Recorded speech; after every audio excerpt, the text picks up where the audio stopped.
Lo pernah gak kepikiran, sekolah yang harusnya jadi tempat nyari ilmu, malah ada guru yang ngajarin muridnya hal-hal yang gak senonoh. Bukan cuma sekedar omongan biasa, tapi udah masuk ke ranah yang gak pantas buat dunia pendidikan. Yap, ada fenomena yang bikin kita semua geleng-geleng kepala. Guru yang ngajarin begituan ke muridnya. Ini bukan cuma sekedar kelakuan nyeleneh, tapi udah masuk ke level bahaya. Lo tahu nggak? Kasus kayak gini bukan cuma 1-2 kali kejadian. Udah ada beberapa berita yang ngungkap skandal guru yang malah ngajarin muridnya hal-hal berbau dewasa. Ada yang modusnya lewat pelajaran, ada yang terang-terangan ngasih edukasi aneh di luar kelas, bahkan ada yang ngajarin lewat chat pribadi. Gila gak sih? Seharusnya guru itu ngajarin ilmu yang bermanfaat, tapi ini malah ngasih pemahaman yang gak pantas buat anak-anak. Sekarang pertanyaannya, kok bisa ada guru yang berani ngelakuin hal kayak gini? Ada beberapa faktor yang bikin fenomena ini terjadi.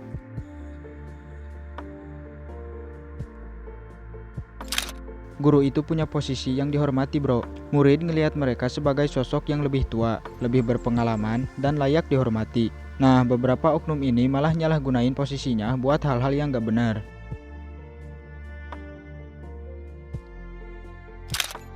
Jujur aja, sistem pengawasan di beberapa sekolah masih longgar. Nggak ada mekanisme jelas buat ngecek gimana interaksi guru sama muridnya.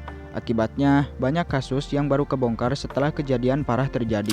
Masih ada beberapa orang yang nganggep ini cuma bercanda atau bukan masalah besar. Padahal efeknya ke murid bisa gila-gilaan parahnya. Dampaknya jangan dianggap remeh. Psikologis murid bisa hancur.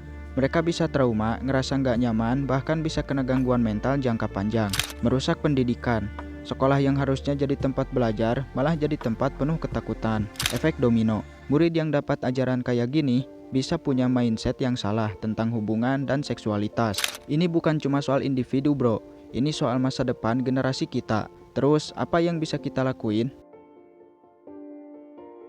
Sekolah harus lebih ketat, pengawasan harus lebih serius. Gak bisa anggap enteng kelakuan guru yang nyeleneh. Murid harus berani speak up. Kalau ada yang aneh, lapor. Jangan takut karena ini masalah serius. Hukuman berat buat oknum guru. Jangan cuma diberhentiin, tapi juga diproses hukum. Kita nggak bisa diam aja. Pendidikan harus jadi tempat yang aman buat semua orang. Sekarang lo udah tahu kan betapa bahayanya fenomena ini? Jangan anggap remeh.